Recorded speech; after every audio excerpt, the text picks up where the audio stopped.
And today we're very thrilled to be watching K9 teams from all over Massachusetts as well as New Hampshire. Local to us right here, the host organization is Andover Police Department, and their very own K9 Grimm with Officer Mickey Connor is participating and hosting the competition. Other teams include Essex County Sheriff's Department, Chelmsford, Burlington, Wilmington Police Departments, Boston, a lot of Manchester, New Hampshire, and Salem. We have to remember there's 2 from Salem here as well. So lots of different dogs. There are 35 teams competing. And this is an annual event that is open to the public. So be sure to watch Massachusetts Vested Dog on Facebook to find out where the next location will be and what the dates are. It's usually the end of May, beginning of June, and it moves around because the host organization is different every year. Partner Turbo from the Salem Police Department.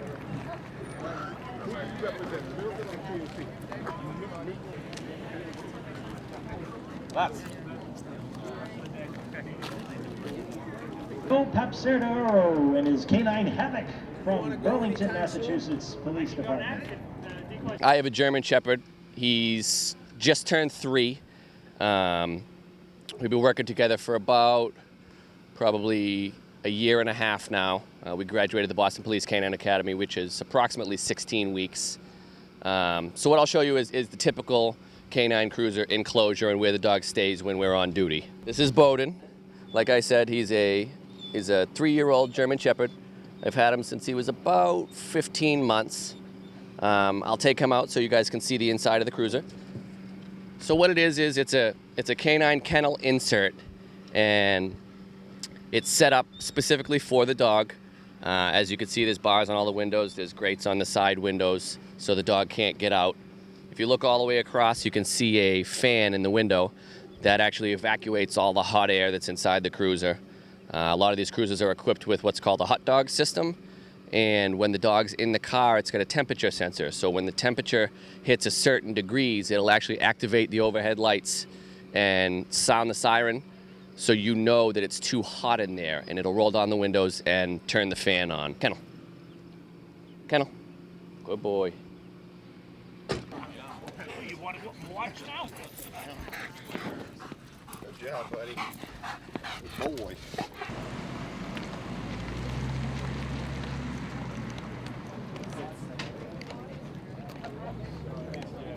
In case anybody's interested, if you walk up to a police car or walk up to any police canine and you start enticing the dog, making them bark, doing things that the dog shouldn't be doing at that moment, it's an arrestable offense, just to let people know. Mass general law prohibits anybody from doing that. This is a neoprene gauntlet. Just keeps a little of the pinch out. But that takes most of it. Yep, this takes the brunt of it. This kind of keeps the pinch down a little bit. One time around. They're awesome. Nicest people. Yep, can't beat them. Thank you. Doing this for Matt? And do what you have to do with what's going on. Better off to leave it just flat, so if he rebites, he doesn't have to go under. It's right there for him, you know what I mean? Just like you said, just leave it out a little bit. We are delighted today to be on the second and final day of the trials, watching them do apprehension work. And the apprehension work is the bite work. That is where the dog will apprehend or bite the suspect. In this case, the suspect will be wearing a bite suit, which is protective. And the dog will be sent to go after the bad guy with a warning that says, "Stop or I'll send my dog, you will be bit." And the dog's responsibility is to go after the suspect, but then the handler is going to recall him, and he's going to say "foos" or whatever command he uses, and the dog is actually going to stop while he's in motion towards the bad guy and return to his handler's side. That is a very difficult task for the dogs to do because they're going after their favorite treat, the toy on 2 legs. Anyway, after that, after the recall, the dog is required to, again, be sent after the suspect, and at this point, the dog is allowed to actually make the bite to apprehend the bad guy. This mimics a real-life scenario where a bad guy is running away from the police officers and needs to be stopped and is not willing to stop, so they've gone and had to send the dog. A less lethal opportunity that is keeping our communities safe, and this trial helps ensure that they're doing things according to national standards. So after the dog makes that bite with a decoy, he then has the responsibility by the handler to out verbally. So this is where the handler again uses the out command, which may be foos, and the dog is required to let go of that bite, let go of the bad guy, and return to his handler's side, or bark to alert that I'm watching you, bad guy, you better not move again, because I will bite you again. So that's the real excitement of the apprehension phase that we're doing today.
His K9 partner Colt from the Manchester, New Hampshire Police Department.